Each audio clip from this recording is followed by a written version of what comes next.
মালতী এসে গেছে। আয় আয় মালতী, বস এখানে বস, তোর সাথে একটা জরুরি কথা আছে। হ্যাঁ হ্যাঁ, বলো বলো, কি হয়েছে? তুই তো জানিস তোর বৌদি কয়েক বছর আগে মারা গেছে। এখন খাওয়া দাওয়া করা, জিনিসপত্র গুছানো, ঘর দুয়ার পরিষ্কার করা খুব কষ্টকর হয়ে উঠেছে। আমার মেয়েটা ছিল যতদিন ততদিন করেছে, ও তো বিয়ে করে নিয়ে চলে গেল পালিয়ে।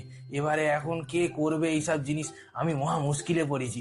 তুই যদি একটা অল্প বয়সী মহিলা দেখে দিস তাহলে আমার একটু ভালো হয়। তুমি আবার এই বয়সে বিয়ে করবে? ঠিক আছে, সে না হয় করলে, কিন্তু তোমার যা বয়স, এই বয়সে কোনো মেয়ে খুঁজে খুঁজে পাওয়া যাবে না। মালতী একটু দেখ না, তুই তো আমার বোনের মতো, বল ওইরকম একটা মেয়ে দেখে দিবি, তুই আমি 50,000 টাকা দেবো যদি আমার পছন্দ হয়েছে। 50,000? ও না, তুমি কোনো চিন্তা করে না, তোমার বিয়ের দায়িত্ব এই আজকে তো আমার কাঁধে। এছাড়া বলছি, কালকেই দুজনে মিলে একসঙ্গে মেয়ে দেখতে যাবো। আমার একটা খবর আছে মেয়ে।